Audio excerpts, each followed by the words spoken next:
अस्सलाम वालेकुम। तो आप लोग कैसे हैं? उम्मीद करता हूं आप खैरियत से होंगे।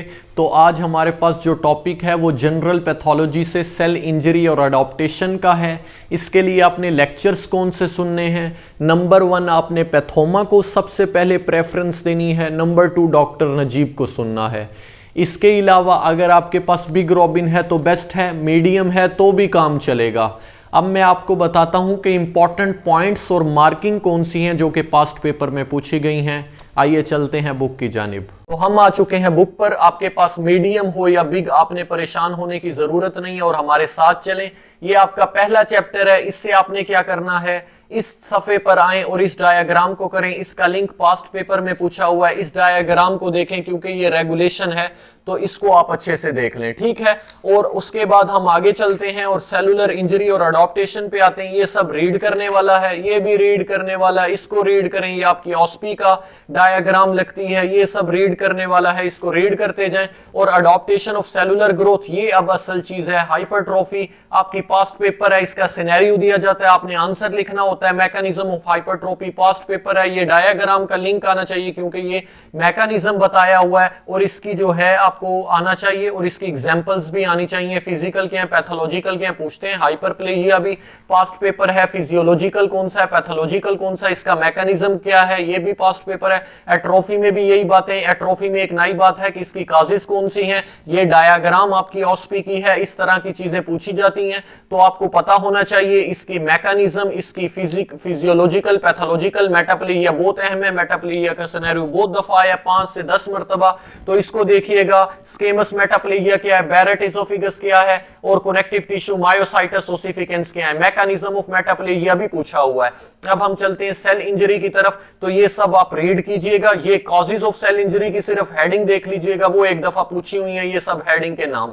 आगे हम चलते हैं तो देखते हैं कि ये सब रीड करें और डिफरेंस ऑफ नेक्रोसिस और एपोप्टोसिस करें और उसके बाद रिवर्सिबल इंजरी पे फोकस करें। और रिवर्सिबल इंजरी को पास्ट पेपर में पूछे हुए इसके फीचर, इसकी मॉर्फोलॉजी। नेक्रोसिस आपको आना चाहिए, नेक्रोसिस की मॉर्फोलॉजी पूछी हुई है। नेक्रोसिस की यहां पर टाइप्स पूछी हुई है, ये बहुत डिटेल में। ये डायग्राम बहुत अहम है और ये डायग्राम ये सारा सफा पास्ट पेपर है, बहुत इंपॉर्टेंट एमसीक्यूज हैं। मैकेनिज्म ऑफ सेल इंजरी में आपने इस डायग्राम को देखना है, ये अहम है। और ये डायग्राम भी इंपॉर्टेंट है जो कि पूछ सकते हैं, पूछी भी हुई है।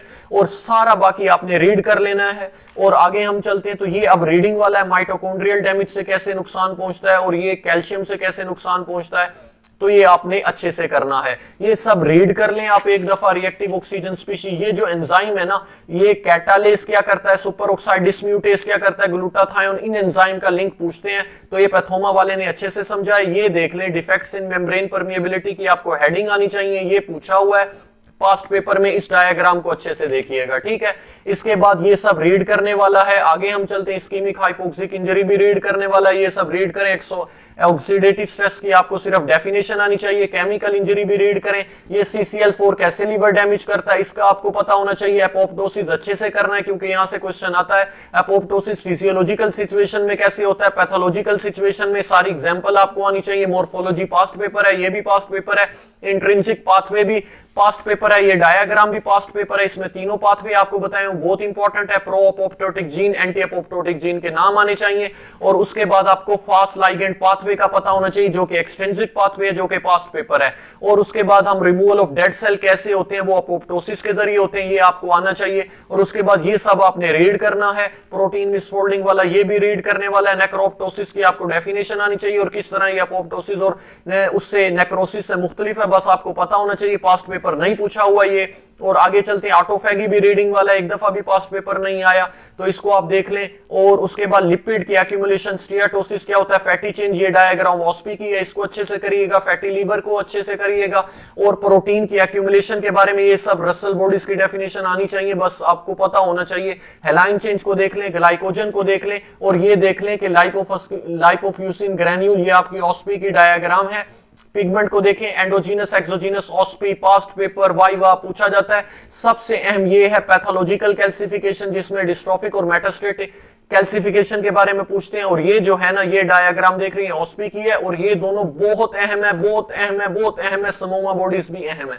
ये सारा आगे आपने रीड करना है, ये कुछ भी नहीं है, एक दफा रीड कर लेना, पूछा हुआ ना पूछते हैं, और ये आपका चैप्टर खत्म होता है। आपका कोई भी क्वेश्चन हो तो पूछें, कमेंट करें, लाइक करें, सब्सक्राइब करें, शेयर करें। Thank you.